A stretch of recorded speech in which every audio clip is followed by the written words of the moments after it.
Good afternoon. I'd like to call the meeting to order, please. Thank you for everybody showing up. I'm Brian Sullivan. I've been nominated as the chair for this committee, the ad hoc committee. Thought I would read out just the names for those who don't know who's on the committee. Hopefully I don't miss anybody. Andy Durkin, Paul Babb, Tammy Burke, Karen Burns, Chris Kellogg, Mackenzie Christensen, Julia Crane, Jim Cambich, Jim Keenan, Kayla Lappin, Johnny McLean, Bob Morris, Stephanie Serini, Kelly Sullivan, Hattie Thatcher, Todd Dragidja, and Sarah Bordoon. And we're still funneling in. For starters, just to remind everybody, what we're doing is assessing the facts and figures around the Savvy Data Center. So I'd start by, so it's a working committee, and you could tell we've kind of gone back and forth and struggled a little bit with being able to communicate and have audio visual. So this is our first time in this room, but this is going to be a working committee. So I would start by asking if there's any comments or questions around our minutes from last week.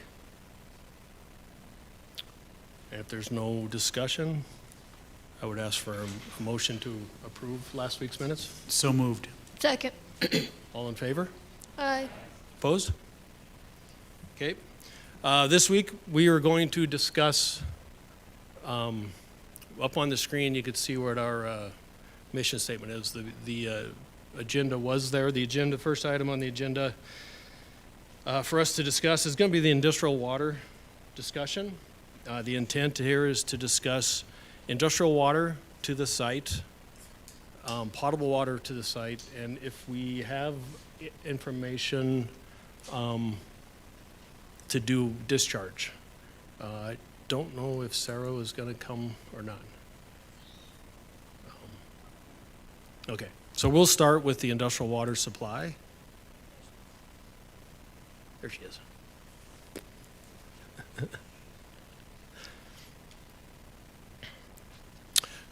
So what we're going to do is, in order for the presentation, go to the podium, and the gentleman will present on the industrial water. If you could, please. So Jim Keenan, Bob Morris.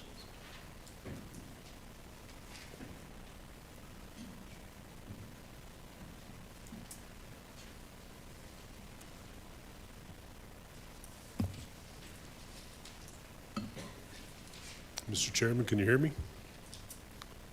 My name is Jim Keenan. I'm the water plant superintendent for the city and county of Butte-Silver, and I'm going to be presenting along with Bob Morris here on our industrial water system. So I'll go through a lot of background and history and water rights information on the industrial water system, then I'll turn it over to Bob, and I think he's going to do a few slides on data center water requirements and a little more information on what Savvy's looking at. So I'll go ahead and start. Hopefully I can read one of the screens. That's a picture of Silver Lake that I took last summer at the end of July. Everybody's probably seen Silver Lake and the Silver Lake pump station. The Silver Lake water system is comprised of a complex network of reservoirs, streams, diversion structures, flumes, pipelines, pump stations that are used to manage the surface water resources located within the Warm Springs Creek watershed in Deer Lodge County, Montana.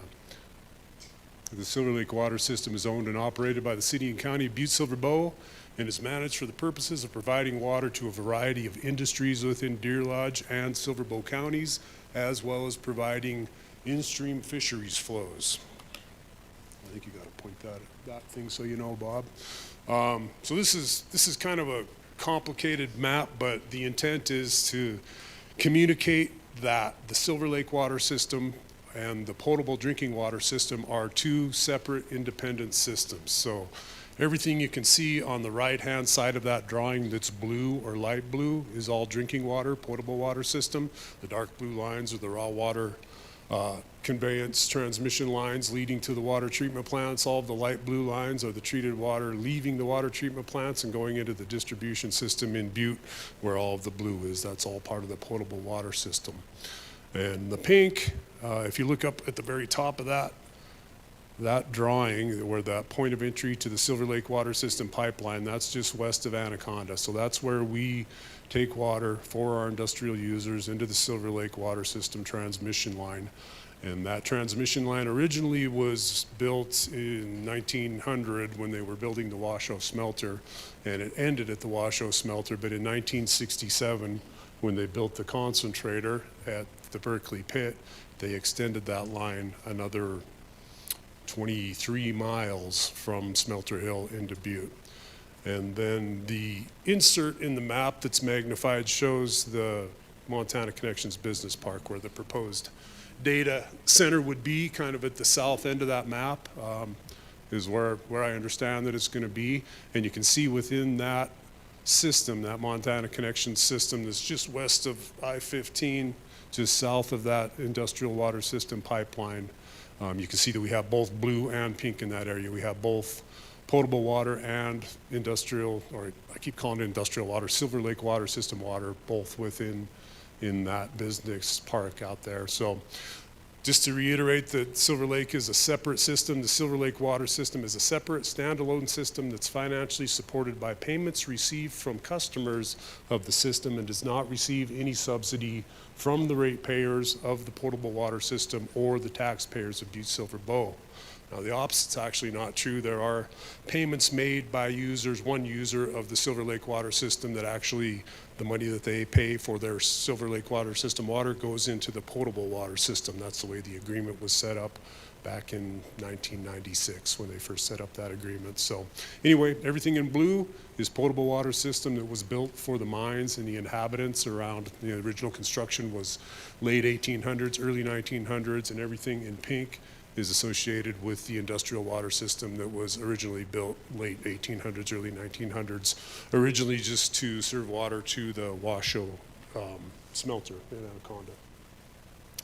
This is a little history, a little bit of the history. There's a whole lot of history associated with the Silver Lake water system, but I didn't want to try and cram it all in, and I probably should have reduced this a little bit for brevity, but I'll just go through it quickly. In 1883 was the initial construction of Myers Dam on Warm Springs Creek. So as early as 1883, they were interested in taking water off of Warm Springs Creek for industrial purposes. In 1897, the Anaconda Company started claiming water rights in the upper reaches of the Warm Springs Creek drainage. 1899, they built Storm Lake Dam, which is a 500-foot long, 30-foot high dam that increased the lake level by 27 feet.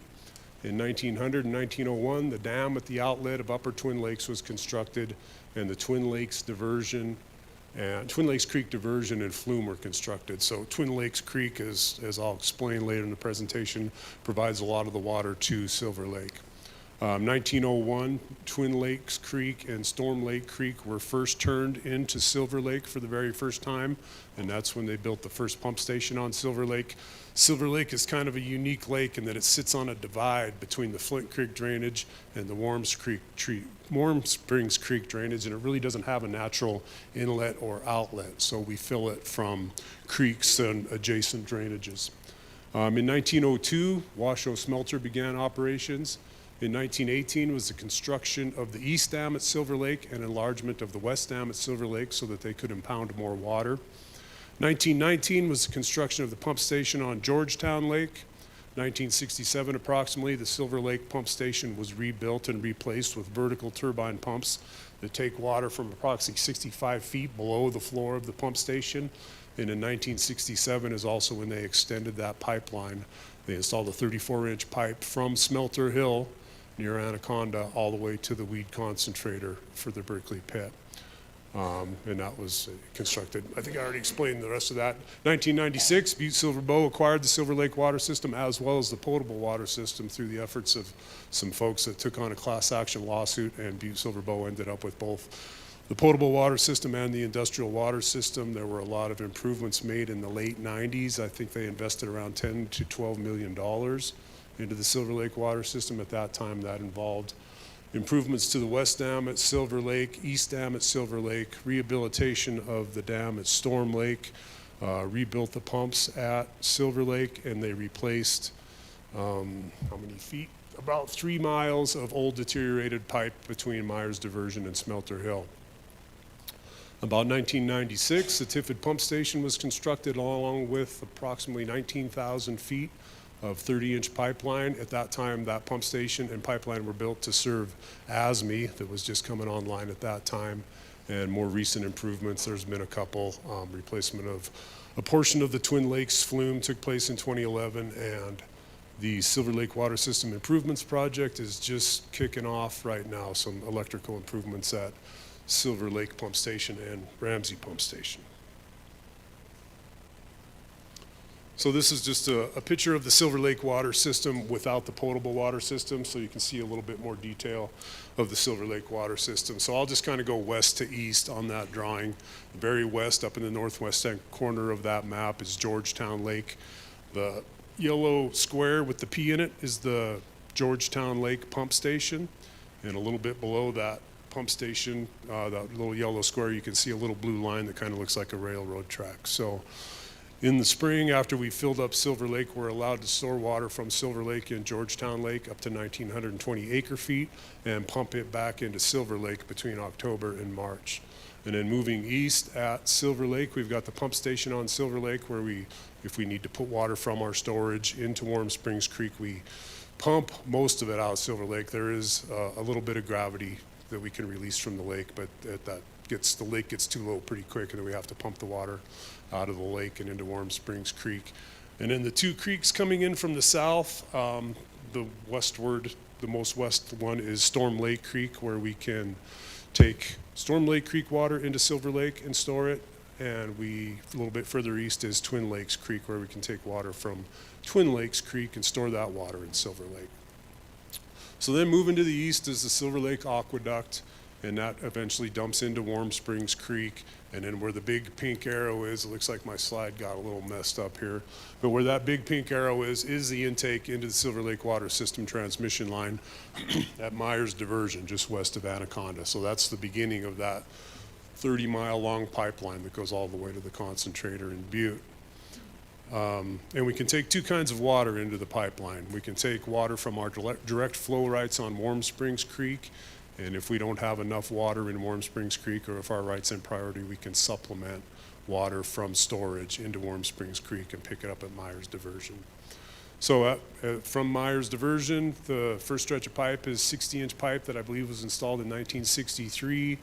Then there is 54-inch pipe that was installed in the 90s to replace some deteriorated pipe between Myers Diversion and Smelter Hill. The first user on the system is right after Smelter Hill, Dave Gates Generating Station.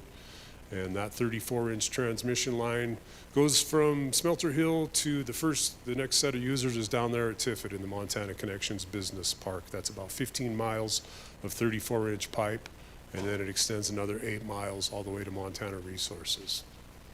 I think I covered everything on that one. Whoops, I went backwards. Hold the remote upside down. There we go. So just moving west to east as far as pumping facilities and storage facilities. This is the Georgetown Lake Pump Station. A lot of people probably recognize that little building on the edge of Georgetown Lake. As I explained a little bit already, Butte-Silver has the right to store up to 1,920 acre feet of water from Silver Lake in the spring when we filled it up. And then between October and March, we can pump that water back into Silver Lake through about 10,600 feet of 42-inch and 34-inch pipe. Silver Lake Pump Station, everybody's probably familiar with that picture. The total capacity of Silver Lake is 17,105 acre feet. Butte-Silver owns a storage water right in Silver Lake of 13,138 acre feet. And that can be filled and successfully refilled up to 17,000 acre feet per year from Twin Lakes Creek and Storm Lake Creek. Inside the pump station on the lower right-hand corner, you can see the inside of that pump station. We have 2 vertical turbine pumps that each can produce about 15,000 gallons per minute for a total of a little bit over 43.2 million gallons per day. And the Silver Lake Pump Station is one of the components of the Silver Lake Water System improvement projects. It's just going to kick off, or just kicking off right now. We'll be replacing those old 2400 volt motors with 480 volt motors that we'll be able to control the speed of, and we'll have all new switch gear and VFDs inside the building. Storm Lake total storage is just under 3,000 acre feet. We have a storage water right of a little over 3,300 acre feet in Storm Lake. A direct flow water right from Storm Lake Creek is 189 CFS, or 12,500 acre feet per year. I don't know if Storm Lake Creek could ever make that much water in a year, but that's what the water right abstract says. And then water from Storm Lake or Storm Lake Creek can be stored in Silver Lake or released to Warm Springs Creek via the aqueduct at Silver Lake. So we can release water from storage, or we can take it off of Storm Lake Creek, either or. We don't have to release water from Silver Lake to take water off of Storm Lake Creek.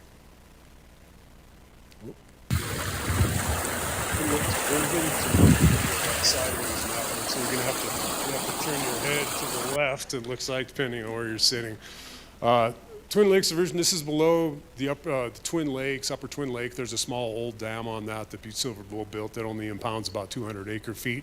But a lot of our water that we store in Silver Lake comes from Twin Lakes Creek. So the long, a little bit lighter colored blue line that I have going over the diversion by the lower red arrow, that's the path of Twin Lakes Creek, sorry about that.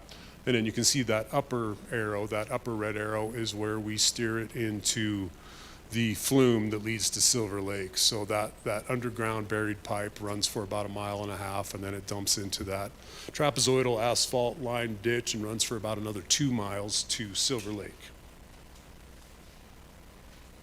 Oh, going backwards again. The remote upside. All right, so this is Warm Springs Creek, just west of Anaconda at Myers Diversion. This is where we divert water off of Warm Springs Creek into our pipeline and to our users. So there's that pink arrow again. That's the point of entry to the Silver Lake Water System pipeline. So the heavier, darker blue line is the path of Warm Springs Creek. Towards the left side of the drawing, it goes over Myers Diversion, and we divert some of the water in the path of that lighter blue line through our settling pond, and then we bring it into the point of entry to the pipeline where that white rectangle is. Inside there we have some traveling screens where we remove any debris that wasn't settled out in the settling pond, and then any diverted water that we don't take into the pipeline flows over a weir and rejoins Warm Springs Creek. So that upper right-hand picture has a little different perspective where you can see the diversion and our intake into the pond in the foreground, and in the background you can see that brick building. That's the screen house and the point of entry to the pipeline. Let's see if I can figure out which way is the right side up.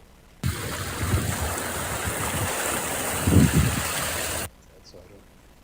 Okay, this one's kind of a busy slide with a lot going on it, but I think there's a lot of useful information on there. All of those horizontal lines represent Butte-Silver Bow's direct flow water rights off of Warm Springs Creek. So not including water that we can release from storage. Those are Butte-Silver Bow's water rights from Warm Springs Creek. You add them all up, it says we have 57 CFS, or around 35.3 million gallons per day, but I'm not going to stand here and tell you that we've got 35 million gallons per day that we can put into the pipeline at Warm Springs Creek.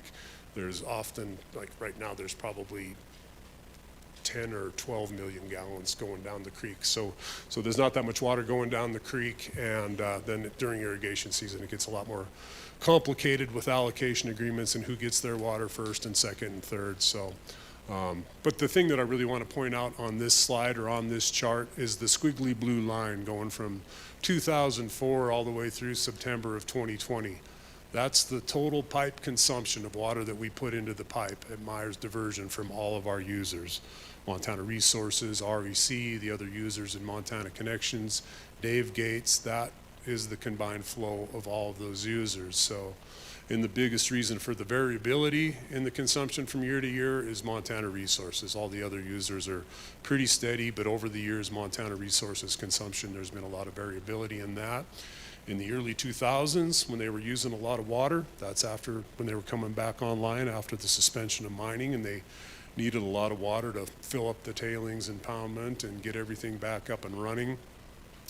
In 2008 through 2012, that's kind of their base flow for their process, or at least it used to be their base flow needs for their process. And that would vary a little bit seasonally because they would manage their water consumption so that they were taking it when the irrigators didn't need it. So they'd take their water, fill things up in the off season, and their demand would be reduced during the irrigation season. So then from 2013 through 2016 is when or 2013 through 2015 is what I have on my slide. That's when Montana Resources increased their pond volume for dust control. So you can see that their consumption was up quite a few years, and that again is total consumption, just not just Montana Resources, but Montana Resources affects that chart more than anybody else does. So, but the point I want to make here is during those higher demand years from 2013 to 2016, we were able to meet all of the users' requirements from our direct flow rights off of Warm Springs Creek without the need to augment, I just made up a new word, augment that consumption from our storage reservoirs. And then in 2015, Montana Resources started to reduce their Silver Lake water system consumption.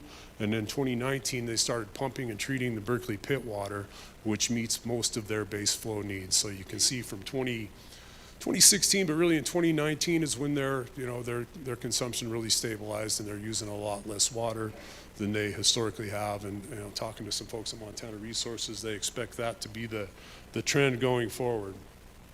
This next slide is the same information. I just started a little later at 2007 and ran it through the end of 2025. So that number in the blue bar graph there shows the total consumption from all of our users on the Silver Lake water system. So you can see during those higher demand years when we were producing or providing almost 8.5 million gallons for a daily average to our users, and that consumption has gone down considerably. And again, we were able to meet even those higher flow years from our direct flow rights off of Warm Springs Creek. And then I just broke out 2025 consumption. I think that's probably a pretty common breakdown of the percentage each of the users consumes. 52% went to Montana Resources, 39% went to REC and the other users in the Montana Connections Business Park. Northwestern Energy's Dave Gates generating station near Anaconda used about 4.5%. And then other users, there's a cemetery by Crackerville, Copper Mountain Park, probably meter errors and leakage and those type of things probably account for that 4.5%. All right, this is my last slide. This is just kind of facility elevation and pipeline schematic for the Silver Lake water system. So at Myers Dam on the upper left, that again is the point of entry to the pipeline, and between Myers Dam and Smelter Hill, there's 17,000 feet of that 60-inch pipe that was installed in '63, and then it shows 14,000 or 1,400 feet of 42-inch pipe and 19,000 feet of 60-inch existing wood pipe. That was all replaced in the late '90s with that 54-inch steel pipe that was installed, 21,000 feet of steel pipe, and they bypassed the Smelter Hill head tank, so that water no longer opens up to the atmosphere at Smelter Hill. So I think that probably increased the conveyance capacity of the remainder of the line quite a bit. So then it goes from Smelter Hill about 15 miles to Ramsey, where it serves those two pump stations at the bottom of the schematic here. The Tiffin pump station provides water to REC and all of the users out there in the Montana Connections Business Park. And that one was built, that was the one at the lower left-hand side of that slide. That one was built along with ASME in the late '90s. The one on the right is the best picture I could find of the inside of the Ramsey pump station. That pump station was built in the '60s, late '60s, when they were moving that water to the concentrator. Most of the time, those users, whether it's out in the Montana Connections Business Park or at Ramsey, we're able to provide their water by gravity, and we don't need to pump it. There's gravity bypasses in both of those pump stations, so it's only periods of higher than normal demand that those pumps will run in either pump station. So yeah, the Ramsey pump station has about an 18 million gallon per day pump station and pumps water to Montana Resources. And then there's the new, I guess it's not new anymore, but 1996, 1997 30-inch ductile iron line that was installed to bring water to, at that time REC, but that brings the water out to Montana Connection. So with that, I'll turn it over to Bob Morris, and I'll stand by for any questions anybody might have afterwards. Thanks, Bob. Thank you, Jim. So when I started this project, we've all heard that data centers use a lot of water. And so I was concerned about that. So I thought, well, how much water does a data center use and how much do we have available? So I set out to answer those questions and kind of wrap my head around it. And the place I started was with Mitzi Rossilian's report. In one of the slides, the blue slide with all the timelines, the bottom of that says Rossilian 2016. I would encourage you to go look at that report. Excellent history on the water system. So I did that, and then I tagged along with Jim one day and toured the system to look at it, and so I understood better how it worked. And then I started to study how much water data centers use. And so this is a summary of my learnings over the last several months. So I'm going to go over some of the material that Jim did, but I'm going to simplify it. And there's a lot of great information that Jim gave us on the variable rates and water rights and so forth. But I'm going to use averages here so we can get our heads around it. And so to reiterate what Jim said, the water system, we call it the Silver Lake water system, but it's really the Warm Springs Creek water system. As Jim mentioned, almost never do we pump water out of Silver or Georgetown lakes. In fact, the only time that we recently pumped water out of Silver Lake is to improve fish habitat in Warm Springs Creek as it flows down towards the Clark Fork River. So most of the water comes out of the Storm Lake and Twin Lakes areas, and Jim mentioned we can divert the water back up into Silver Lake. I haven't shown that for simplicity. And then I show the industrial water system here using the pink or magenta to match the slides that Jim had.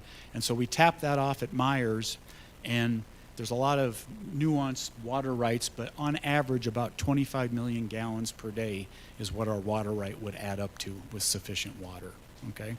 And of that, last year, Jim's last slide showed that we used 2.5 million gallons per day. So we're pulling about 10% of the capacity that we own on water right presently, okay? Then the water goes down, as Jim mentioned, to the Dave Gates Generating Station. That's a natural gas plant operated by Northwestern Energy. And then it flows into Montana Resources through a pumping station, and then down to Montana Connections. And then I've also shown the data center there, proposed data center in the Montana Connections. Now keep in mind, when this system was designed 120 some years ago, it was designed for the mines, and where most of the water went historically was to the smelter, which is no longer there. So the vast majority of the water went to the smelter. That load's gone. So basically this is a very lowly or untapped resource, okay? So then the data center I put on there, and the expected water usage at that data center is 0.04 million gallons per day, and I'll go into that. So the point here is that the data center, expected data center water usage is a very small part of the industrial water system. And then to reiterate again what Jim said about the potable water system is that it's completely separate, and it's sourced from the Big Hole River, Basin Creek Reservoir, and Moulton Reservoir, and it averages about 6.3 million gallons per day. So that's what Butte uses. So quite a bit more than the industrial water system capacity, or more than twice that capacity. So if you do look at some of the numbers, the potable water system, just over 6 million gallons a day. An average home in the United States uses about 300 gallons a day. So if you look at the number of homes in Butte-Silver Bow and multiply by 300, you get about 3 million gallons a day. So the other 3 million gallons, I presume, goes to industrial and commercial users. Another number I thought would be fun to pull out, if you turn on your garden hose and let it run all day, 5 to 10 gallons a minute, you're going to use 14,500 gallons per day, okay? Quite a bit. Now the industrial water system, again, reiterating what was on the previous slide, maximum sustainable average capacity per day is 25 million gallons per day. We're presently using about 10% of that. And the proposed data center usage is just under 16 million gallons per year, and I'll go into that in more detail, which averages about 44,000 gallons a day, or about 0.2% of that 25 million gallons. So it's a very light load on that industrial water system. So then to reiterate again what Jim said, the industrial system in the pink and the potable in the blue are completely separate, and the data center uses a very small portion of that industrial, and regardless of what that industrial system uses, it's not going to impact our potable water supplies or the Big Hole, Molten, or Basin Creek water sources. So now what I wanted to do is understand how much water does a data center use, and how much water does a data center in Butte, Montana use. Okay, so what I've shown here is the cooling system design that's being considered. Now this is not a SABE data centers diagram. This is one I produced based on the proposed design, which is a closed loop adiabatic system. And these systems are designed to minimize water use and to eliminate discharge. So one of the questions was, how much water are we going to discharge, and temperature and all that. So this design is designed with zero discharge. So let's walk through how this proposed system, how these systems do work. And so there's on the right-hand side of the diagram in the data center, you'll see a coolant loop, a closed loop coolant. So that fluid goes through the servers to cool them off. The fluid gets heated up, loops back down through a heat exchanger, and then the heat is pulled out of that fluid loop, the coolant loop, into what I'm calling the facility water closed loop. And that heat is transferred out to the adiabatic cooling tower. Okay, and the adiabatic cooling tower is basically a radiator, and as long as the outside air temperature is below 80 degrees Fahrenheit, it's air cooled. So in Montana, in Butte, Montana, for the vast majority of the time, it's air cooled and there's no additional water.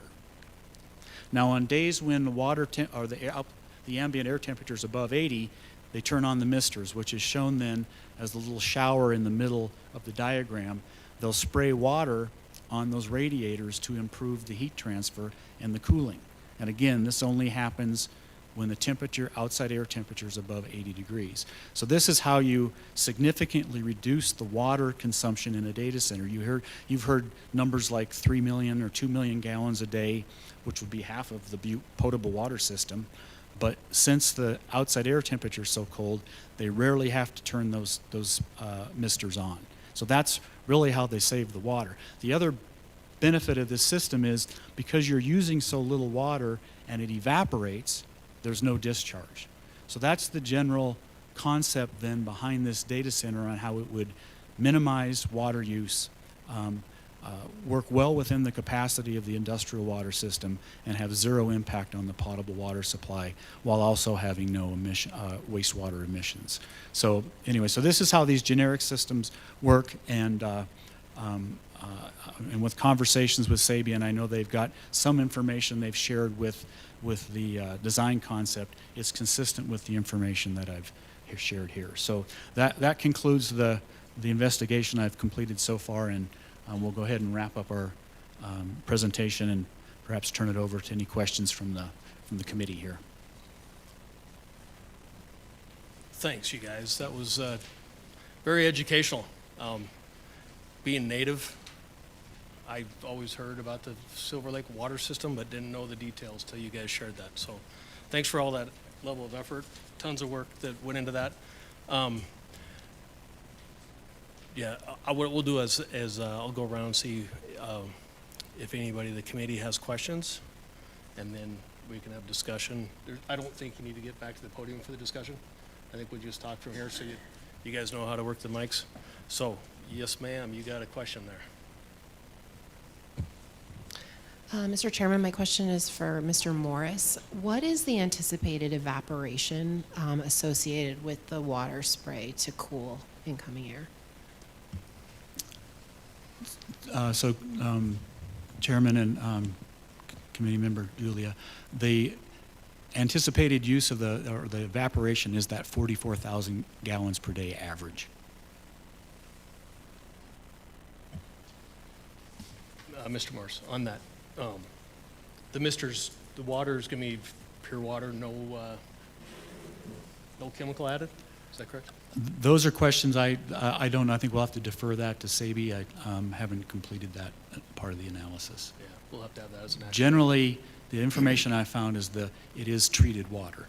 So, That are sprayed on them? correct. Okay. We'll have to have that as an action to double check with them. Do you have a question? Todd? Yes, sir. So I'm a little confused about the no discharge. I want to make sure, because I heard you say it at the end of your talk, Bob, that we have, I guess, maybe no, I mean, obviously there's got to be discharge. If we're bringing in 44,000 gallons a day, it's got to go somewhere. So there's discharge, but I guess if you could be a little bit more clear on, where's it going?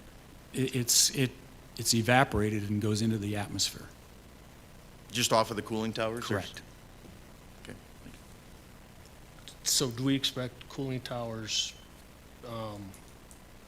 several of them locally around the building, or how, do we know yet? We don't know that, maybe? Yeah, you'll typically see banks of these. I just drew a cross section of one, so you'll see a bank of cooling towers.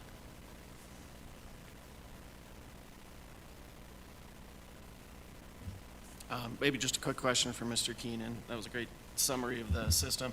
At least from what I observed, it seems like the lowest level that I've ever seen in Silver Lake was this past fall. Can you explain if that has anything that we need to be considering here today, or if that was just seasonality, warm springs?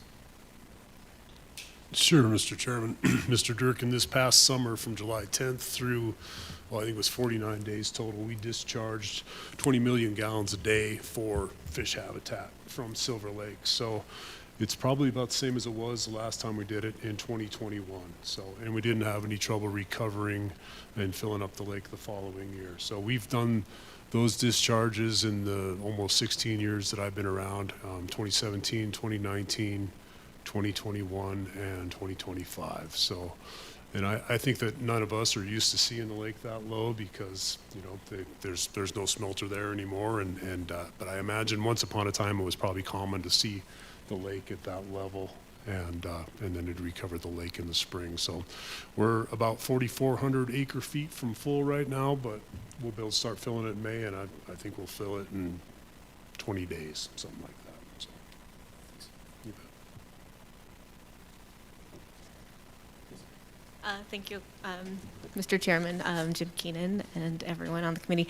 I had a question about that. So I think you said this in your presentation, but we could service new industrial users off of this line without drawing down our storage rights technically out of Silver Lake. Did I understand that correctly? Mr. Chairman, Director Burns, yeah. I mean, even in those years of higher consumption from 2013, 2015, whatever it was on my slide, we didn't need to draw any water out of our storage in Storm Lake or Silver Lake to meet the needs of those users. So if we're talking 40-some thousand gallons a day, I don't anticipate that would require that we take any water out of our storage. Thank you. Mr. Keenan, can you comment on the impact to Georgetown Lake water level? Because I've had a lot of people ask me questions. I'm getting bombarded with emails and questions. So I get people concerned about recreation on Georgetown Lake. And so if you could comment on that, I appreciate it. Sure, Mr. Chairman. We're only allowed to put water into Georgetown Lake in the spring. If we fill up Silver Lake, we can put the excess water, and then we'd only be allowed to remove it between October and March. Now, that's not something that we've had to do under current scenarios, and I don't think that this user would make any difference. I don't think we'd have to release water from storage at Storm Lake or Silver Lake for this user, never mind Georgetown Lake. So, but if it got to the point someday where we had enough users to where we were utilizing that, I think it would possibly be a mutually beneficial thing where we were putting water into the lake in the summertime when the recreation's happening, and then maybe taking it out in the wintertime. Maybe if there's less water in the lake, the ice fishing will be better or something. So anyway, yeah, it's underutilized at this point. So I have a couple questions then, if nobody else. Again, I get hit. What, I guess to Butte-Silver Bow, you guys have flow meters in all these lines, so Jim could probably answer it. You have flow meters in the lines. Do you have an agreement in advance of contractual agreement says we're going to use X gallons per day or some X gallons per year, and if they expand and grow over time, is that just something that you guys contractually meet on occasion, and is it a, I'm kind of curious, even REC and MR, right? Do you probably have some sort of biannual reviews, or I apologize, I should have. Yeah, Mr. Chair, so we do have agreements of what we're obligated to supply Montana Resources, also REC and the other users that are on the system. And then also we enter into agreements, so as we talk about Silver Lake, we enter agreements with National Resource Damage Council on the release that we have for there, along with Trout Unlimited.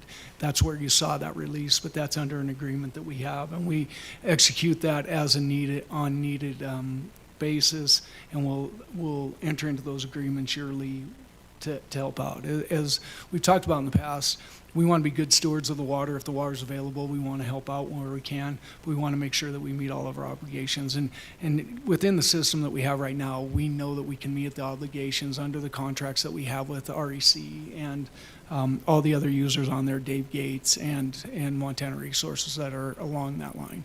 And Jim, I don't know if you have anything to add to that. Mr. Chairman, Mr. Chief Executive, I don't think I have anything to add to that. I guess I should have said when I got the question about Silver Lake that those are not necessarily agreements that we're obligated to we do that when we can and when they approach us, but there's no contract that says that we have to release all that water from Silver Lake. So, Comment, I've had, again, I get emailed like crazy. Why we don't release the water that's coming out of MR that's going out by the chamber, right? And so my response has been, it's fairly obvious. We have a pipeline and a system set up for the industrial park. The water, I believe, that is discharging to Silver Creek is gravity fed from the polishing plant over here on Park Street. And so if you were to pump it all the way up and out, it just didn't make sense. Okay?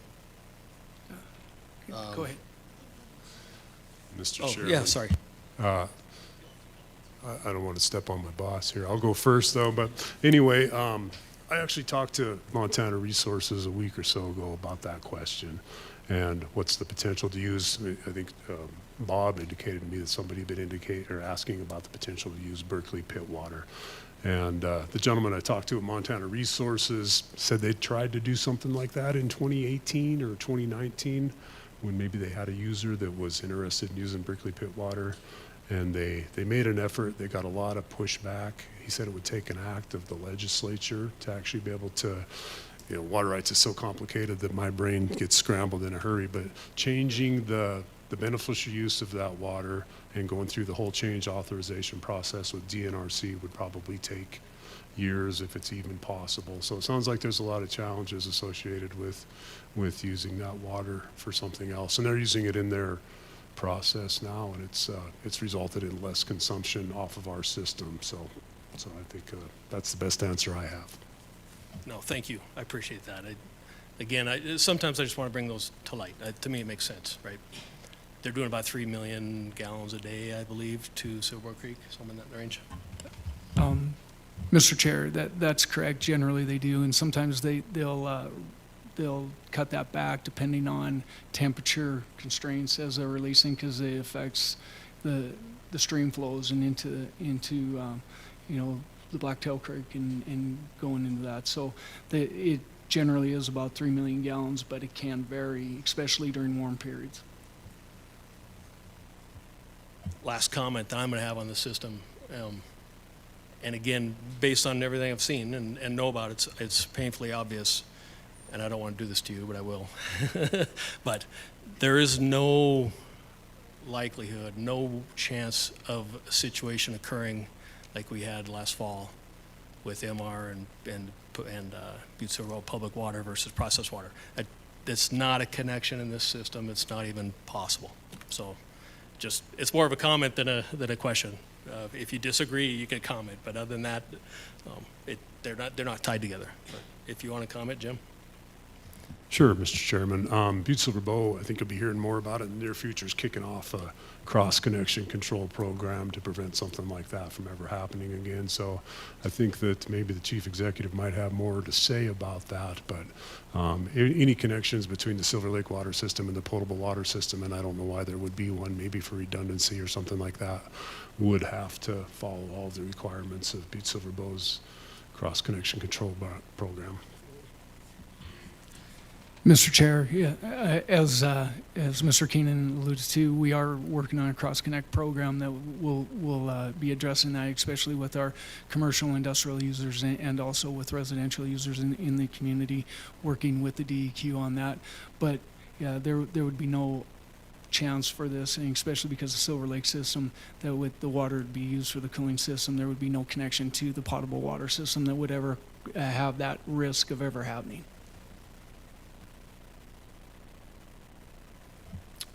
Anything? Yes, please, Mr. McLean. Yeah, Mr. Chairman, I have a question for Jim. So what would help me understand the proposed water usage is a comparison of some other type of business and their water usage. So I think I understand that if this particular data center with this particular system were to come here, the increase on our water usage would be something like 0.04% of an increase. And on this slide that shows the total pipe average daily water use, it says that the last bullet point says that 4.5% of the total water usage is made up of others like cemeteries. I don't know what CMP stands for, but I'm wondering could you compare a 0.04% increase to some other type of business that uses around 0.04% of, do you see what I'm saying? Like, is this like adding a cemetery? Is this like adding a mine? Is this like adding a grocery store? You know, that's kind of my question for you. Mr. Chairman, Mr. McLean, I'm trying to think of a good example. It'd be more than a cemetery. And the CMP was Copper Mountain Park, for example, as far as clarifying what that was. But like the cemetery that we do supply water to the Silver Lake water system, from the Silver Lake water system, I think is around 20 to 30,000 gallons a month. So, and what was the total Bob said for the year? 12 million gallons per year, I think, on his slide. So, Jim is about 16 million gallons a year for the data center. okay. I'm going to do math really quick and figure it would probably be pretty similar to what the Dave Gates station is using, because that's 4.5%. Yeah. So if we're saying 2.5 million times 0.045, that's 112,500. That doesn't seem right, but it'd be a very similar user to what the Dave Gates power plant is using, I'm saying. So I don't know if I answered your question correctly or not, though. I think Ms. Burns may have a comment. I just have a comment. I think that on one of the slides that Mr. Morris, maybe I'll ask you for clarification, and I think it'll help answer the question. I think that it equated the usage of SABI to like three residential homes a year. Did I read that right? Yeah, Mr. Chair and Committee Member Burns, I put the garden hose on there at 14,500 gallons a day, which is a lot. The data center is about 3 garden hoses. And that would be 3 garden hoses on 24/7, but that's the equivalent. 3 garden hoses on all the time. Correct. I guess one of the reasons I'm asking the question is I think the Council of Commissioners will be, deciding whether to support this kind of proposal or not, and the real question is, what kind of business should go into this space in the industrial park, and if water is an issue, you know, are we limiting? I don't think this is a question for this group to answer, but the question in my head becomes, you know, are we encouraging or limiting or you know, businesses to come here based on water usage? Well, if we're going to consider water usage, what types of businesses would come? How much water would a business use? You know, and if it's 3 garden hoses, that's one answer. If it's 6 garden hoses, that's another answer. You know, and I guess that's just the nature of the question.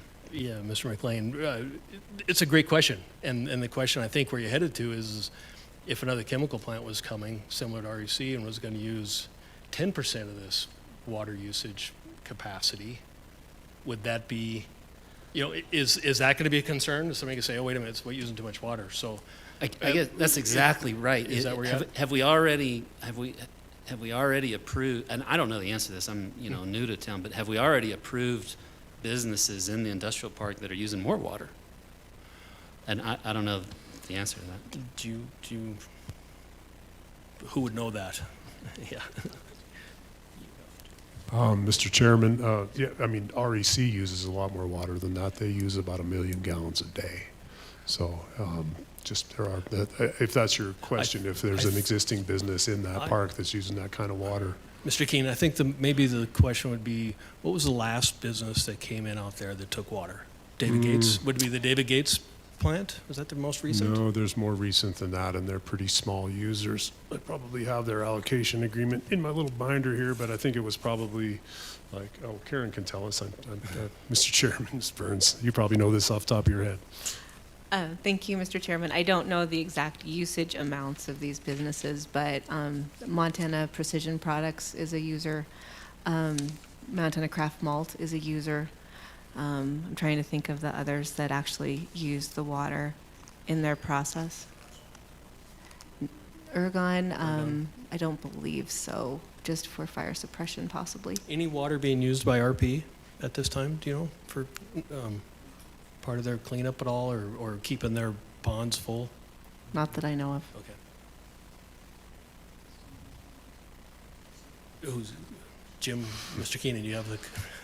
Mr. Chairman, I just wanted to give a couple of examples here. As far as the allocation agreements for Montana Craft Malt is 0.045 million gallons per day. Western States Asphalt is 0.145 million gallons per day. So those are just a couple of examples of users out there that are more recent in what their allocation is. Sorry, I didn't have my mic on. My question in part has been already answered. I guess, do we have any other companies? It sounds like we have similar use or more use, water-intensive use companies. Do we have any other companies that cause the water to leave the water basin, and not recharge locally?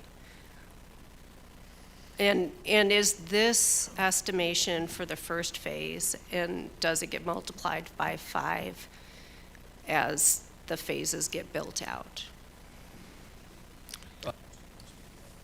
Sorry, I'll let you answer Okay, that, Mr. Morrison. thank you, Mr. Chairman, and Ms. Bourdin. So the numbers I calculated are for the full build-out, so it's a 200 megawatt facility.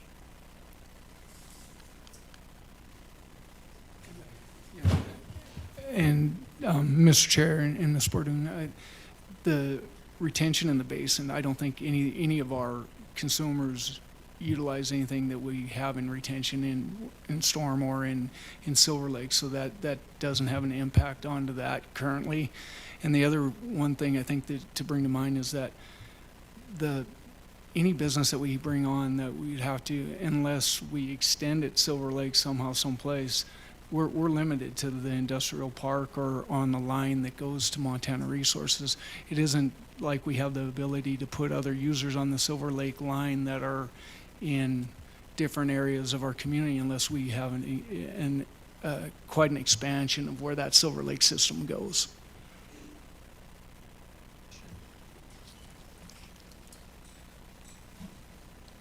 Yes, ma'am. Thank you, Mr. Chair.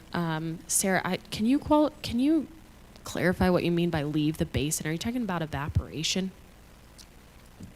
Yeah, and I might be scientifically inaccurate in this as a layperson. However, what I'm imagining is that there's the evaporative cooling of 3 garden hoses on average per day, and that goes up into the atmosphere. I assume it forms clouds and it goes elsewhere, probably outside the basin, I imagine. But, I don't know who would weigh in on that. But do we have any other users that cause water to leave the basin? Because groundwater recharges from snow in the mountains, and we are using a system that is, I imagine, snow-fed if we're using creek water. And so it doesn't sound like a lot of water, but I'm just wondering what the impact is of water leaving the area over time. What's the recharge? I don't imagine anyone can really answer that right now, but if there are more and more data centers and there is more evaporative cooling, does that become a pinch point at some point? Plus, there's a lot more development happening through Anaconda and et cetera, through building, et cetera, that I'm not sure if we have a really great grasp on rights versus actual recharging capacity of our water basin, and do we have a study of that? Mr. Chair, I would like to say that where the water is coming from does not come from the basin in Montana Resources or Montana Connections Park. That water is out of the Pentlers. It recharges down through there. So when you talk about it, it should have no effect on the basin that people draw from. As I know there were questions about that out at Buxton.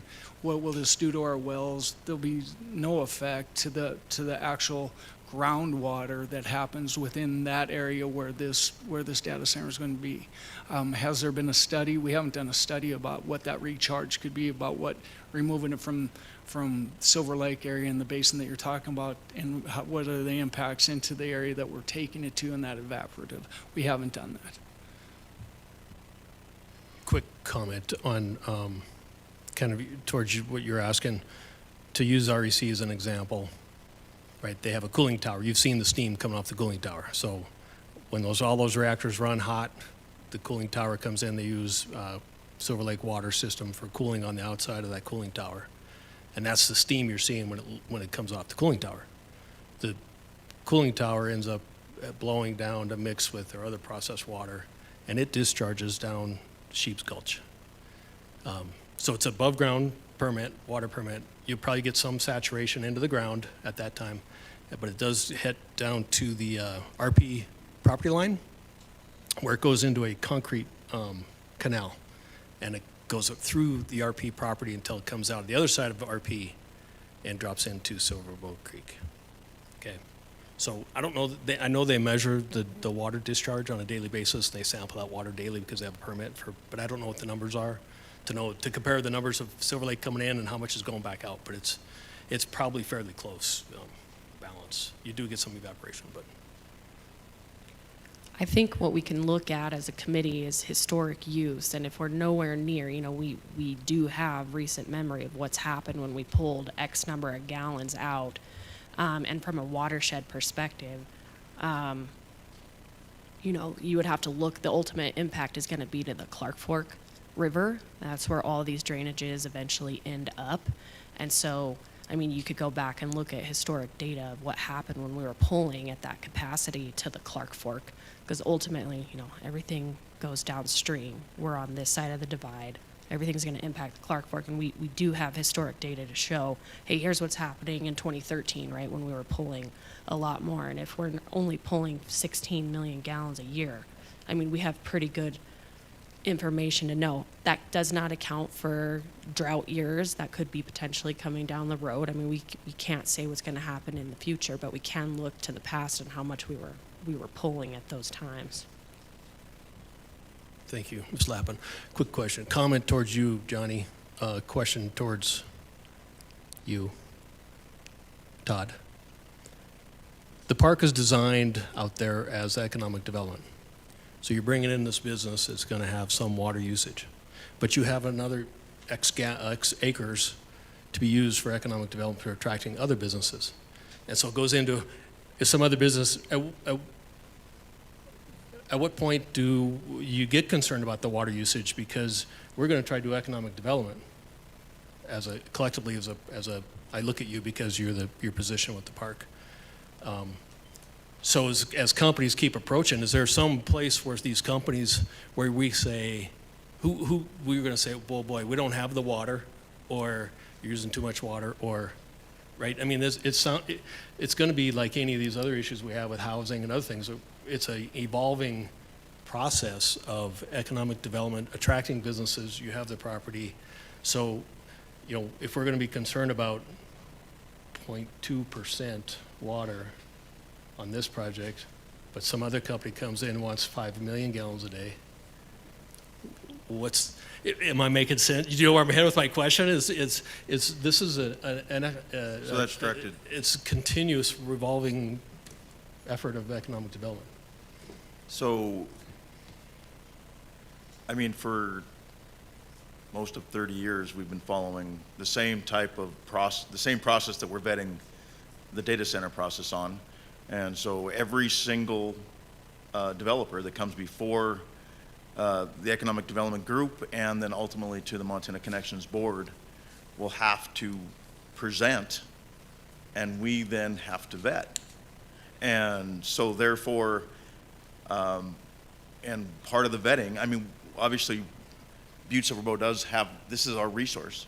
And so it'll be our responsibility to understand their demands and our supply to understand whether or not those needs can be met on an as needed basis. Can we project who's going to come before us and what their water usage is going to be in the future? Obviously, we can't. So, I mean, economic development is one of the nature of an economic development, which is, bird in hand. You gotta move forward with who's in front of you and vet what's there in front of you, and then, I guess, in other words, the short answer is we will vet in each individual project as it comes before us to include its demand on our water system. Thank you. Karen, did you have a comment? So he got it.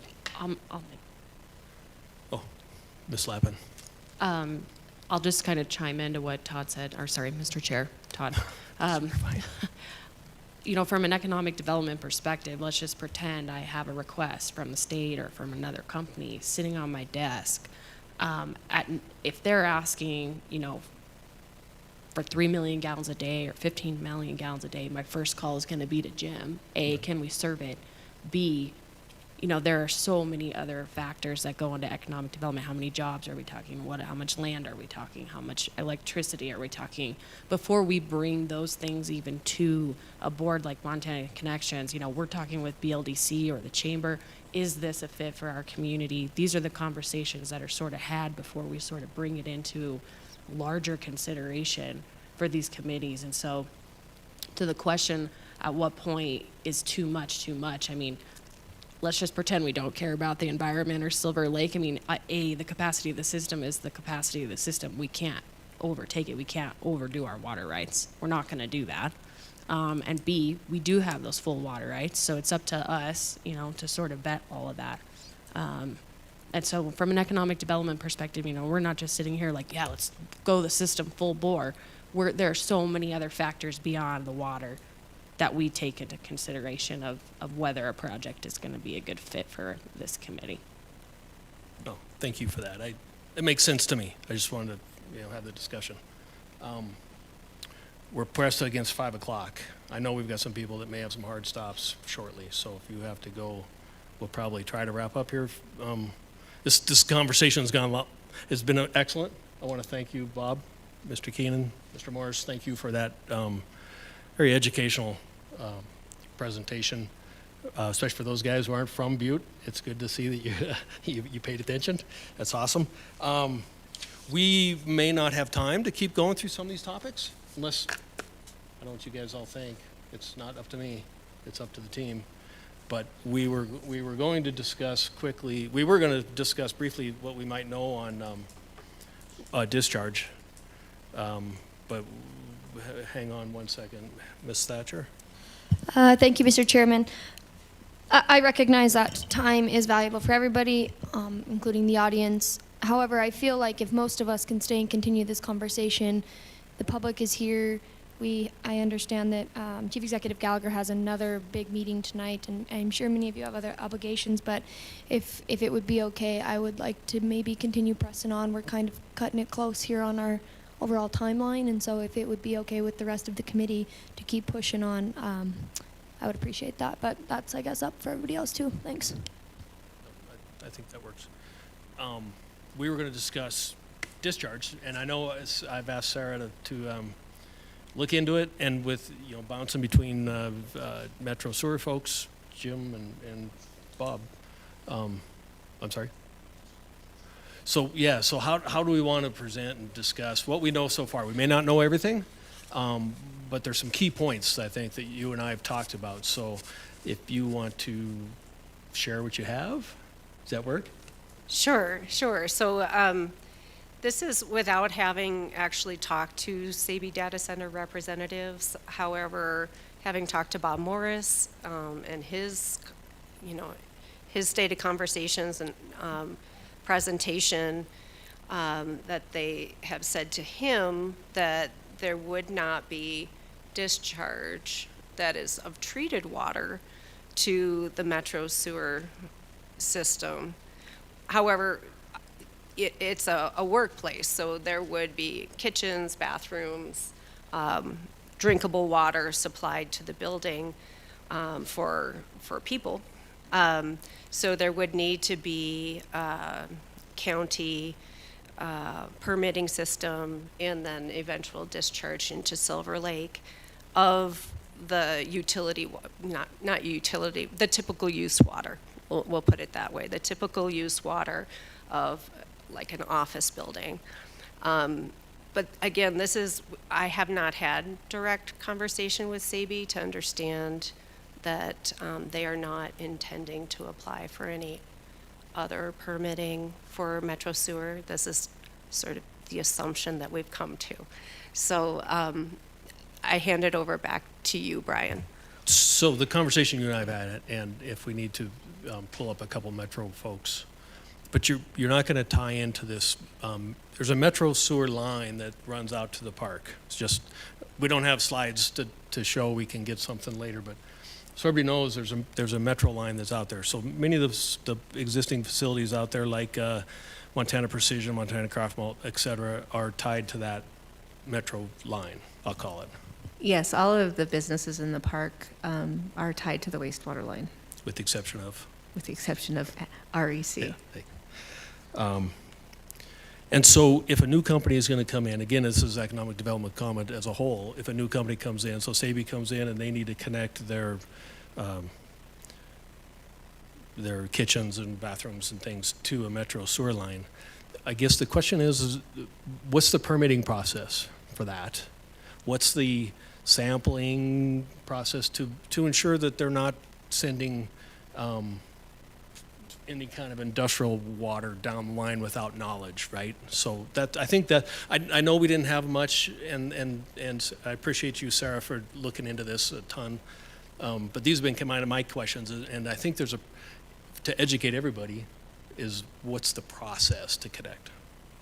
Mr. Chair, I'd like to bring up our Metro Sewer personnel that deal with this. We have passed an ordinance about discharge and exceedances and program that allows for that, but I would like to have our Public Works Metro Sewer personnel to come up and kind of talk about that. We have Eric Gonder who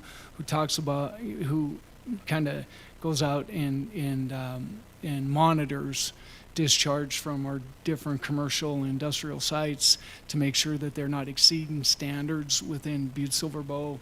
And so we have all of those parameters really in, and we've codified that in ordinance. So if I could.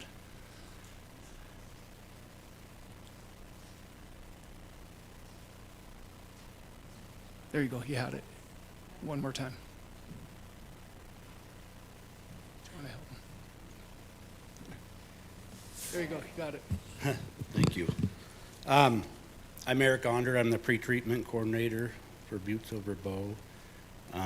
We do have limits and levels on discharge. I know in the presentation today they said they probably would not have industrial discharge, but we would probably still require them to separate their sanitary line from their industrial line in case they did. And that's how we do our sampling, is off their, industrial line and stuff, because we don't want it mixed.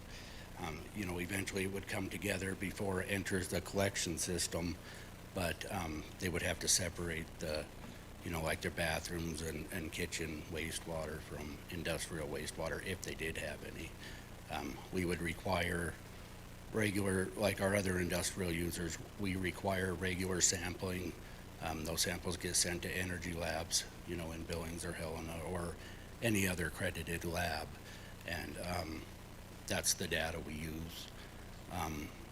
If they were to come here, I guess the only thing we could do is take data from a comparable source, one of their other data, centers to, get the information we need.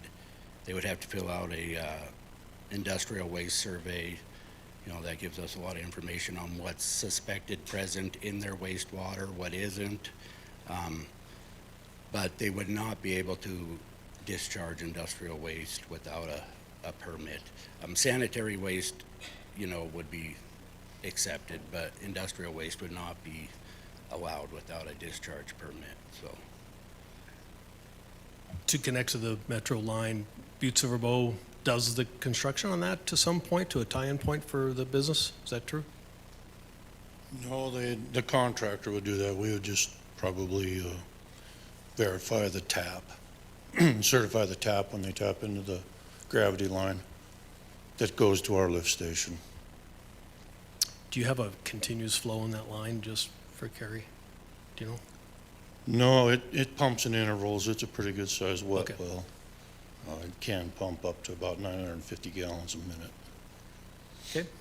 My name is Bill Andrini. I run the wastewater treatment plant. Yeah, thank you, Bill. Question, Mr. Morris.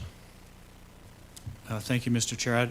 Not a question, but I have a statement that was sent by Sabi Data Centers to me and to committee member Ms. Burns. And if it's okay, it'll probably take me about 5 minutes to read through it, but it does address their strategy for water use and wastewater. So if it's okay, I'll proceed. So the proposed data center cooling system is designed to minimize water use and minimize impacts to local water resources. The facility uses a closed-loop liquid cooling system for IT equipment and rejects heat primarily through dry air heat exchangers. Water is not used in a continuous cooling medium. During limited hot periods, the system may use adiabatic spray misting to improve air cooler performance. This adiabatic mode is enabled only above a defined temperature threshold, 80 degrees Fahrenheit, and is designed as a once-through mist system without a continuously recirculating evaporative basin. This approach reduces the need for routine purge/blowdown and reduces biological and scaling risks that can increase water use and chemical treatment requirements. To further reduce water impacts, the project includes a covered thermal storage that serves two purposes. One, buffering thermal loads, and two, providing a reliable on-site water reserve to support short-duration adiabatic operations during temporary supply interruptions. The tank is covered to minimize evaporation and protect water quality. In normal operation, routine adiabatic drain down and any intermittent purge/blowdown are routed back to the covered thermal storage tank for reuse as a source water for subsequent adiabatic events, further reducing net withdrawals and minimizing routine discharges. Any adiabatic-related drains, such as brief drain down during shutdown for freeze protection or periodic filtration or line flushes, are captured and managed, not discharged uncontrolled. The project's discharge approach is based on segregation and monitoring. Routine low-risk water streams are routed to an equalization holding volume and monitored for flow, pHD, conductivity, and turbidity prior to any release. If monitoring indicates off-normal conditions, water can be held and managed appropriately rather than discharged. Any infrequent maintenance waters that could contain cleaning chemicals are segregated and directed to appropriate handling pathways. Example, municipal treatment or off-site disposal, rather than discharge to surface water. Overall, the cooling strategy is intentionally dry first and water smart. It limits adiabatic water use to the hottest conditions, avoids continuous evaporated basins, and incorporates capture and monitoring safeguards to ensure that any discharge is controlled and compliant with applicable permits and water quality standards. That's the end of the statement. Ms. Thatcher. Thank you, Chairman Sullivan. Mr. Morris, I was going to call you Bob, but just for everybody in the room, could you tell us what adiabatic means? Because that was used quite a bit, and I think that, like I said, we got to get this down to the terms that all of us are comfortable with and are aware of. So thank you. Thank you, Committee Member Thatcher. So adiabatic is evaporative heating, so basically it's an equivalent of a swamp cooler.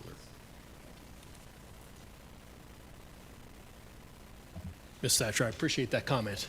And if there's ways that we need to clarify for the final delivery, we'll have you help us with that and make sure we're not saying something that nobody understands. Any questions, comments, you guys, on what Mr. Morris read? There was a lot there. Bob will probably submit it for record and get it out there. Yes, Ms. Bordoon? Yeah, I do remember, Bob, in our back and forth in our emails that you did say that Sabi would have some water that it would need to treat off-site. And I guess that, so far, I haven't heard details about where and how much. And is it a third-party treatment? Do you know any details on that? Mr. Chair and Committee Member Bordoon, Ms. Bordoon, I've asked those questions of Sabi, and I don't have answers yet. So, but as far as what's the chemical composition, the volume, and location, those are still questions we're asking. So, thank you. Yes, ma'am.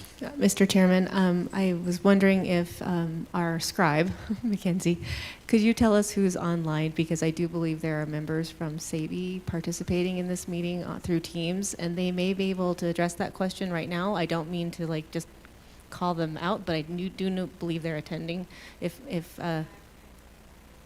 Okay, they may be able to address that then. Sure. Okay. Okay, you guys can try and talk. Can you hear me? Can you guys hear that? Test, test. It might be a little quiet, but It looks like you turned it off.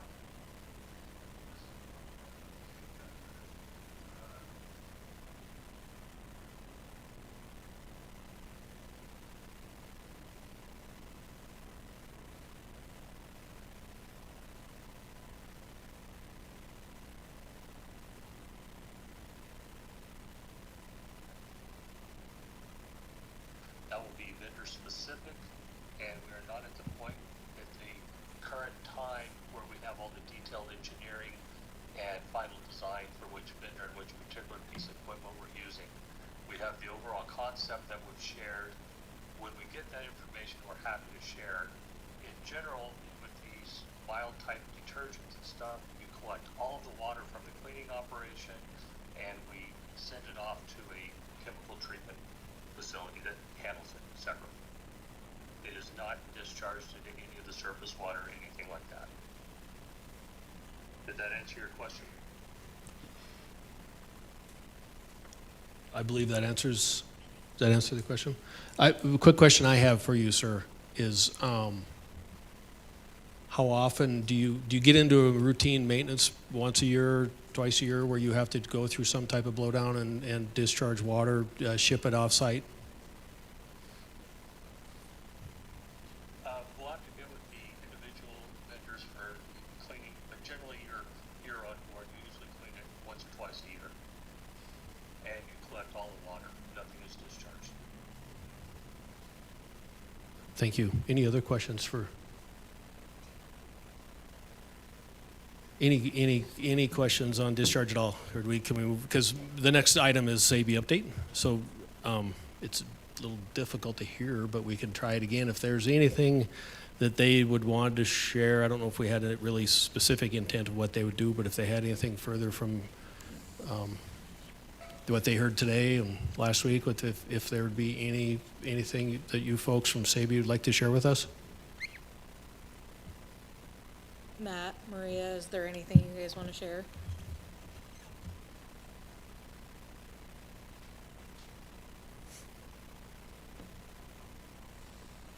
Sorry, I'm just having some trouble getting off mute. No, just thank you for spending time on this today and allowing us the forum to provide answers. And as always, if the committee has questions or if there's any other additional information that we could provide at this stage, please feel free to reach out and let us know. Thank you.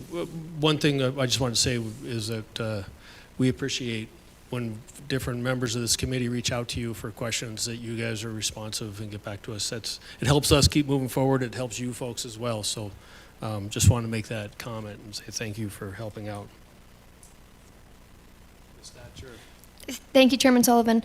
I'm curious if maybe one of the people with more expertise in this, certainly not me, could just relay what SABE just said, because it was difficult to hear, and so maybe if members of the public didn't exactly hear what they had to say, maybe we can just touch on that a little bit to kind of relay that message in a different way. Thank you. I can take a stab at it, and other people can jump in if they would. I do believe what they reiterated was that if they do what they call a blowdown or a cleaning of that, I can't pronounce that word either, Hattie, the cooling system, that happens maybe once or twice a year when they do that, and they use, I wrote down mild detergents or solvents in that process. And when they do that, they do truck that water off-site. They don't discharge it into a wastewater line or surface. And I believe that's what they reiterated. Someone correct me if I missed something. Mackenzie? Mackenzie? Correction. No solvent, detergent. Don't use solvent, detergent. Thank you. Yes, Mackenzie. I also want to put on here that Rob Corbin in the chat said that their sanitary water system for employees is completely isolated from the cooling system that they use for their IT equipment. Thank you. And going on to that topic, I'm making the assumption they're planning on tying into the metro line. They're not going to have a septic system. Is that a fair statement? They're required to tie into the metro line. They are. They're required. Yes, they're required to. Okay. Thank you. Any further questions, comments from SABE? Do they have any folks? You have anything else for SABE? Old business. There's the new tariff large load tariff. Is that you, Mr. Morris? Oh, Mr. Babb, sorry. Mr. Chairman, just wanted to, in the spirit of what we're trying to do here with the concerns from the public, one of the major concerns is making sure that the customer that they are protected from any large customer connecting to the system. And then what I've handed out, and there's copies for everybody that if they need to grab it in the back. I tried to get as many for the public, but just to back up a little bit, so we talked about at our second meeting that if a large load is going to connect, that customer is responsible for anything that it takes to connect, and that would be their transmission upgrades, the substation, and distribution. That's on the customer, not only data centers, but any large load. I also talked about the energy that we've acquired for $0 from Colstrip. So 222 megawatts of that is already in use for our customers in Montana, so we're resource adequate. And then the 370 megawatts that we acquired from Puget Sound Energy, that is being sold into the wholesale market right now, and that is something that is reinvested back into Colstrip for O&M. So one of the questions that Commissioner Callahan had was, could another large customer look at benefiting from a large load tariff? And the answer is yes. And so I'm not going to read through the large load tariff, but this is a statement from Northwestern Energy that what we're saying is we'd have to go through the regulatory process, and that's where that's where the customer is protected. You don't cost shift the energy from the large load customer to our other customers. And so that would have to go through the regulatory process. So I'll get this to Mackenzie so that she has it with all of our data. Want to make sure that the public has that. Commissioner O'Leary is headed down that path already. It's been reported through KXLF with the same statement that's here tonight, but I just want to make sure that everybody on our committee has that too. And then Hattie, you can relay that to the Council of Commissioners. Thank you. Thank you, Mr. Babb and Chairman Sullivan. Actually, Commissioner O'Leary did bring a communication to council that was read and acted upon last week, and so the Council of Commissioners did all vote unanimously to send a letter of support, in essence, I suppose, in regard to the large load tariff to the PSC. So the council has been vetted on this, and yeah. That is about the statement I have on that. Thank you. Thank you, Ms. Thatcher. Thanks, Mr. Babb. Questions, folks, on the tariff? Next item, the PJM versus the Montana electric market. Mr. Morris was going to comment on that as a comment that came up from our previous discussions. Thank you, Mr. Chair. So this is in response to a request from one of our meetings about 3 weeks ago to please look at the PJM market and understand what's going on there and are there the similar issues in Montana. So the report back was that the electric rates in PJM are increasing because of data centers. And so the question is, will Montana face the same problems? And the short answer is no. Montana's electric system is fundamentally different from PJM's, and the recent issues in PJM do not apply the same way to Montana. So what's happening in PJM, PJM is the electricity grid that serves parts of the eastern United States, and recent headlines about electricity prices increasing 10 times refer to PJM's capacity market, not the everyday electricity market. Capacity payments are used to make sure enough power plants are available for future years for peak demand. So the recent capacity auction cleared at unusually high prices, which may raise customer bills by about 1.5% to 5%, depending on location. So why did the prices increase?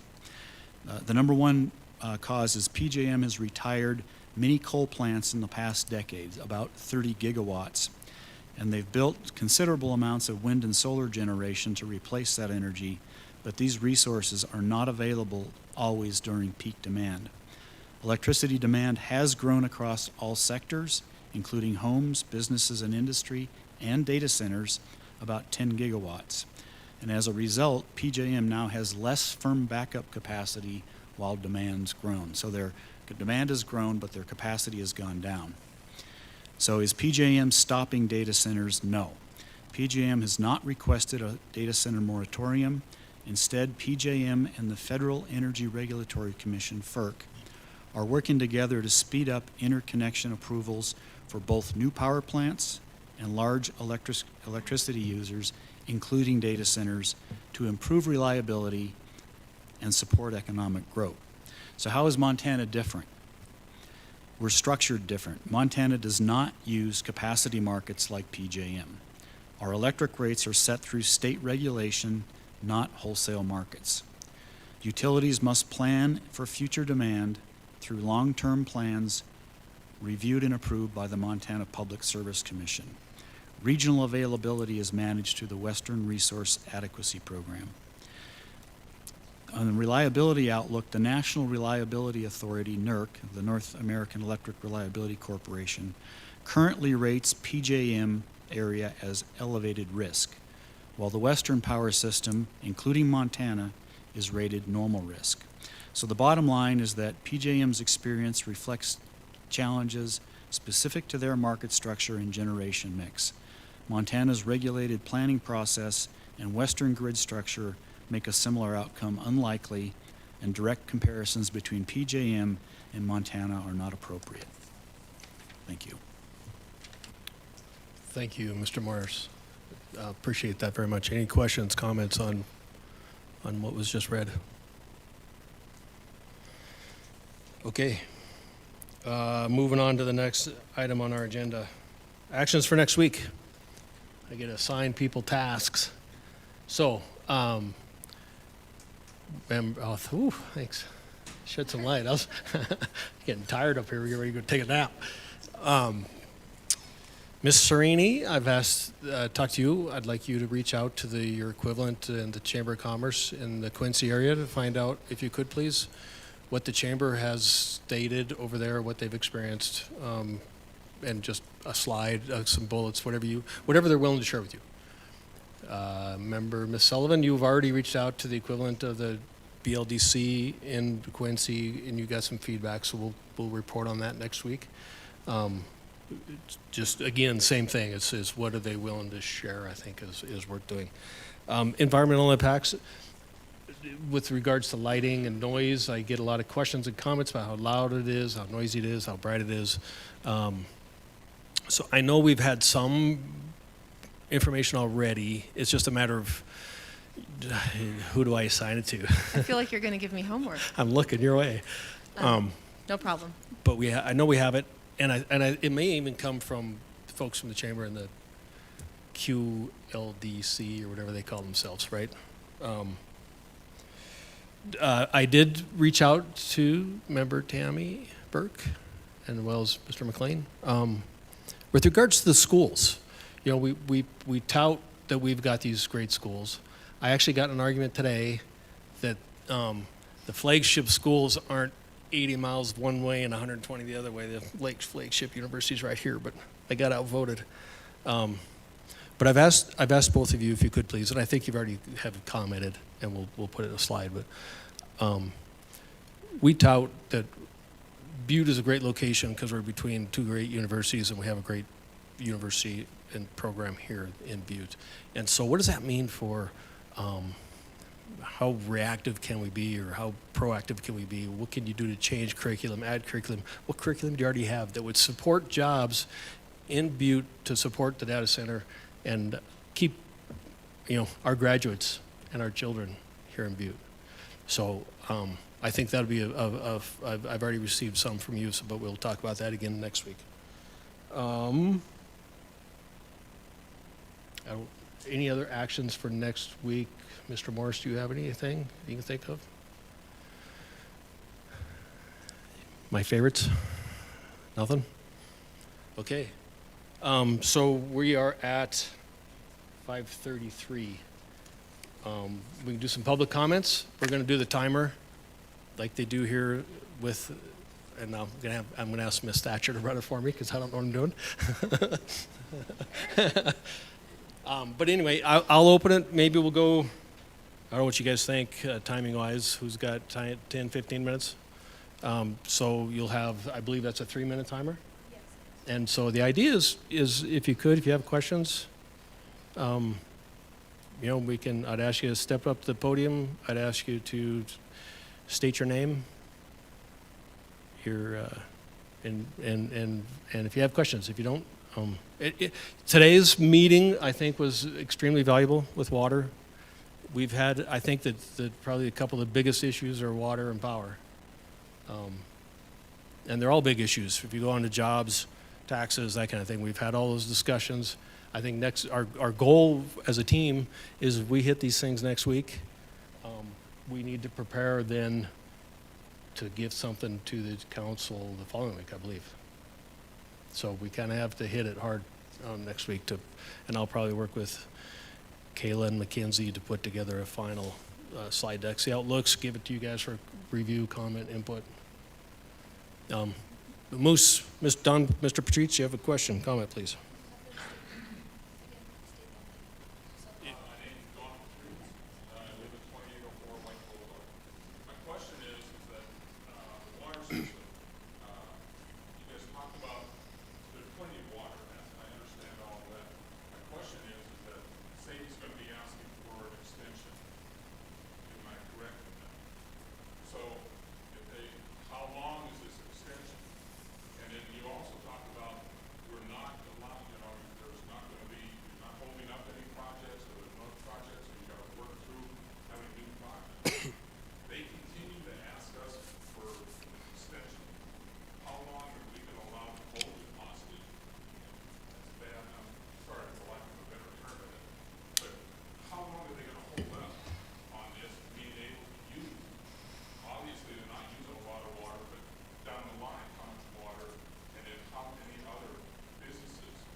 Thank you, Mr. Patrice.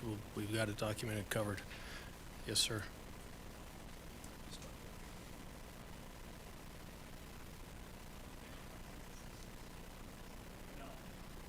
My name's Dan O'Neill.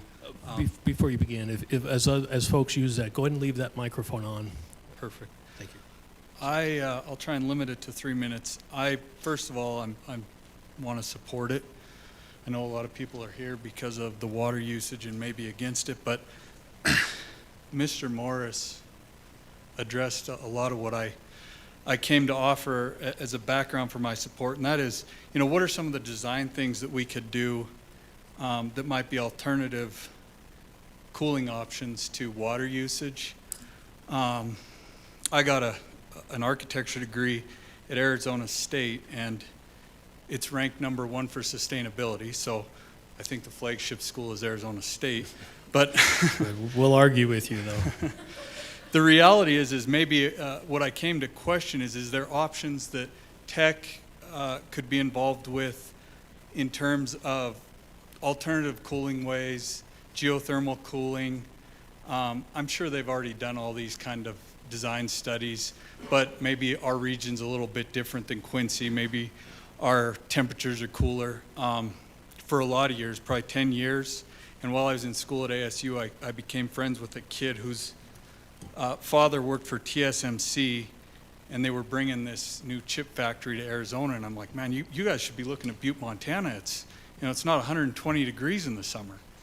So the idea that it's coming, the potential to come here, to me is a positive. We have cool weather. They mentioned it that only a few days of the year it's going to be above 80 degrees, so I think it's a natural. I'll leave that at that.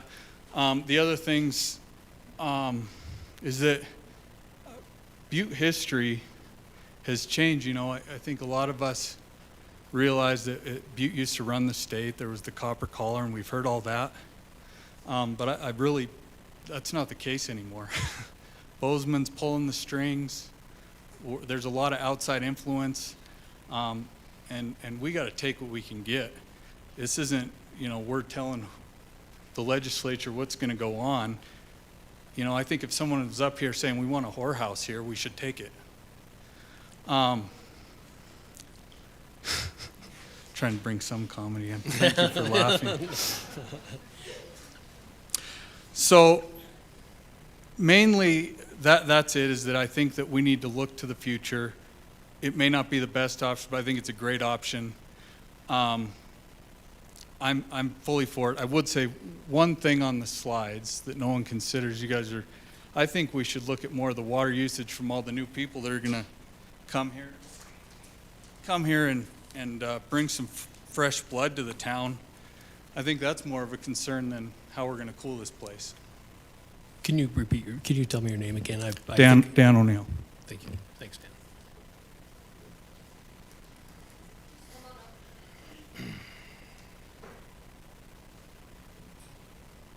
My name is Linda Trevena, 3475 St. Anne.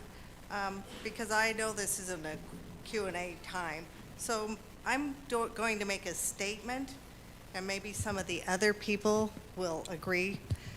My concern is, why is Mr. Morris putting together the presentation for SABE and using the words, I'm assuming this is from what I've read, and why isn't SABE producing their own defined, guaranteed diagram of what they intend? Another thing I heard was there would be no discharge, and in the meetings before there was discharge. Then I hear now there's something kind of like a settling pond, and then a few minutes later in this meeting I hear, no, it's all going to be just stored up and put in trucks and hauled away.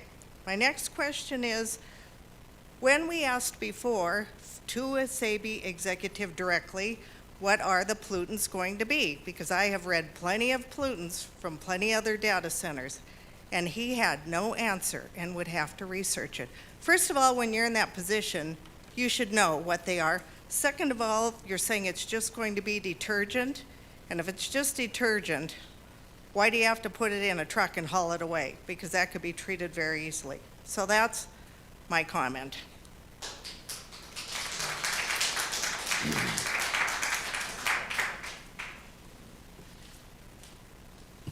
Good morning. Good afternoon. My name is John Sorich, 1820 Wilson. I'm glad to see such a great turnout. I think people got a lot of concerns, and I think it's good to have these meetings to answer these concerns. I think there's still some questions. Not all the questions have been answered yet. One of the questions I'm just going to bring up, first off, does Butte-Silver Bowl got to guarantee so much water to SABE? I guess maybe I missed it. Is there, for future growth, is there going to have to guarantee X amount of water for a certain time? Okay, and then my next question is, I'm reading on this print, or in this diagram, it says something about water uses above 80 degrees, but then the woman says outside air of 80 degrees. That could change the water consumption. Is it outside air? Evaporative cooling all has to do with outside air temperature. Obviously, the cooler it is outside, the lower the water temperature. So is it 80 degree inside air, or outside air, or 80 degree water temperature? Those are my comments. Thank you. And thanks again. Thank you. Hi, my name's Stuart Parker. I work at the Bureau of Mines and Geology, and I just wanted to make sort of a comment on something that came up last week. Mr. Morris mentioned a possibility of the Bureau being able to be involved with the SABE data centers in regards to geothermal energy. We are not consultants. Our mission is to disseminate information to the public. We can't take money from companies. So my understanding is, talking to my colleagues, that we are not in communication with them. We're not in the position to be in communication with them. Anybody is free to use our information. We are looking at the possibility of geothermal energy in the state, and the Deer Lodge Valley is one of our key focus areas, but we're not in the role to communicate with businesses directly. Thank you. Thank you for that clarification. Appreciate it.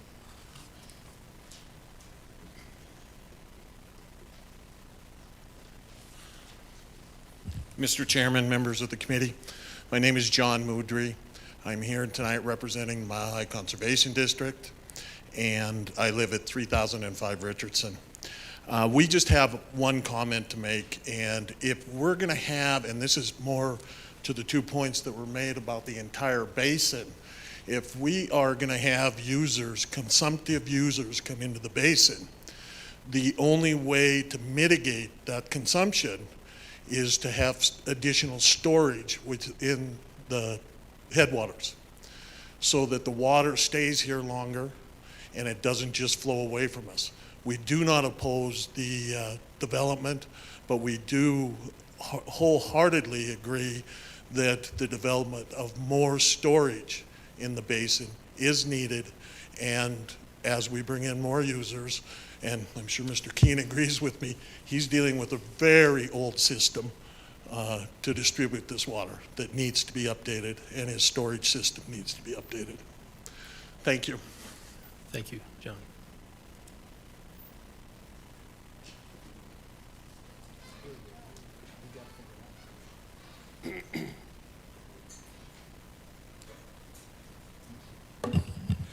Brian, members of the committee, Evan Barrett, live on the 800 block of Silver Street. I want to make a little bit of a comment about how we look at this thing. We're looking at the details on it right now. And again, I've always been intrigued by the idea of the advanced technology, although I'm not really in love with it as a way of us dealing with things as a nation. But as we evaluate what we're going to be doing, it's very important to think of our assets and how long our assets will play out. The park out there is the best, absolutely the best, highest quality industrial development land in Montana. It's got 2 railroads, it's got 2 interstates, it's got all the infrastructure that we've invested into this point. What is it, 100 million more or more? We put 42 million in the first thing for REC, ASME at the time. And we're going to continue to do that. So this is very, very valuable land. And what is the product we're looking for? Well, really, the citizens aren't looking for more taxes, per se, mostly jobs. So I just want to mention a comparison. When we brought ASME in here, REC, we sold them 243 acres. And that brought in about 300 jobs, direct jobs, not secondary jobs. Okay, what we have now is a lot of vagueness about the jobs. Is it 20, is it 30, is it 50? Some people say 200, but that's not direct jobs. We need a specific answers from SABE. What are your direct jobs? We're not going to count the multipliers. That may come or may not come depending upon the success of their business operation. So what do they bring in on their own? And you need, as a committee, to put their feet to the fire on the direct jobs. Because if we're going to use 606 acres to get 50 direct jobs, and then think about the REC and 300 direct jobs for 240 acres, we need to be thinking about the long-term development of Butte and that park out there. And jobs is one of our primary measurements. So let's play it straight with the people of Montana, or people of Butte, and not give them numbers that we want to kind of sweeten it up more than it is. Let's be real about the numbers. What are direct jobs and what are secondary jobs and attached jobs? Thank you very much.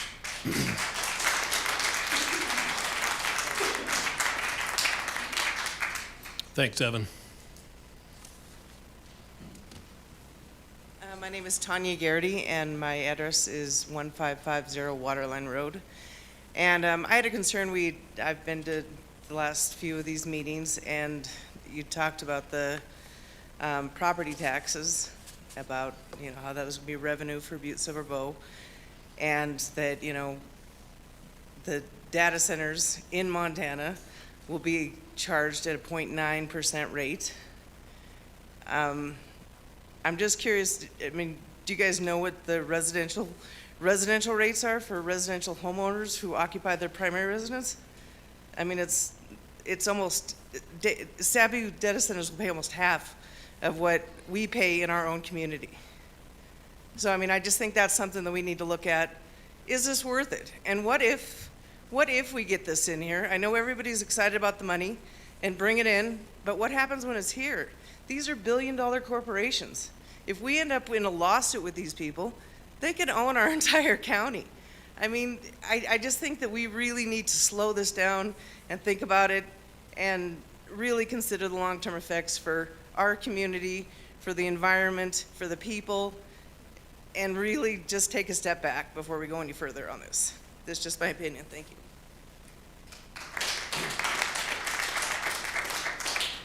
I'll do one more. I think we're going to press up against the deadline here. So good afternoon. My name is Gregory Seckham, and I have two questions, but I'll start with the one related to water. If we're using 4% of, or 0.4% of the water, what does that mean exactly? For example, how far can we push that threshold total to? Can we go to 99%? Do we have to stop at 50? Would we have to stop at 30?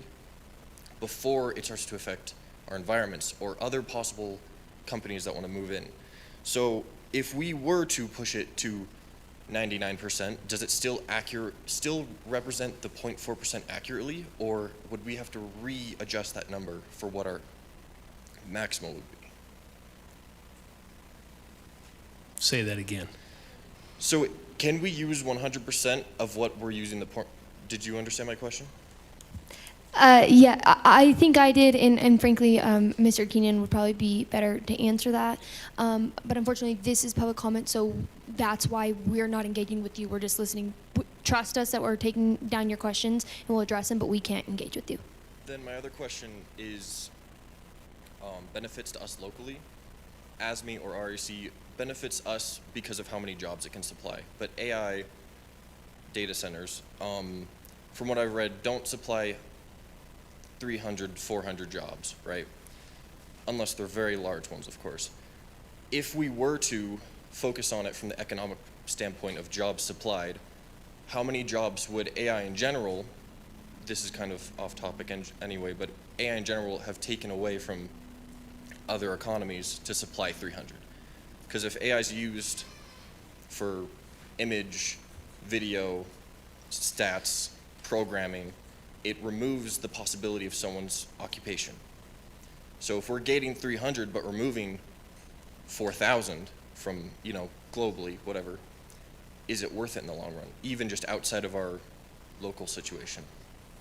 Thank you. Thank you.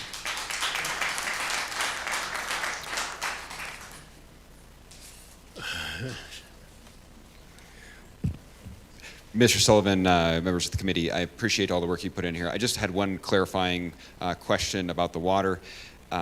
Commissioner District 5, Russell O'Leary, by the way, the conversation about 44,000 gallons a day, it would be really helpful for all of us to see what the profile of that water usage is. Obviously, the usage is mostly going to be in the summertime. So yes, it's 44,000 gallons a day on average, but are we talking 3 million gallons a month for 1 month, or is it spread out over a longer period of time? So it'd be helpful for all of us, I think, just to see what that profile looks like. Thank you. Thanks. Okay. You'll be my last one, okay? Oh, my name's Lila Klobuchar. I live in Buxton, 116079 Fleecer Road. And I would just want a layout of what SABE has, where it's going to go, and how it's going to affect us in Buxton. My property borders ASME currently, and I would just like to see how it's going to affect. Because at first I thought it was one data center, and then now we have all these cooling towers, and then possibly a chemical treatment plant. I mean, I've heard a lot of different things, and maybe I'm not, because we go from trucking it out, from trucking it in, from whatever, banking the water, whatever, all those things. But this is going to affect my property, and I'm going to be right next to it, and I just want to make sure, I want to know where the layout is and how it's going to affect the people in my community of Buxton. Thank you. Okay, thank you, everybody. With that, I'm going to ask, maybe you want to make a motion to call her, Andy? Second? All in favor? Aye. Anybody opposed? Thank you.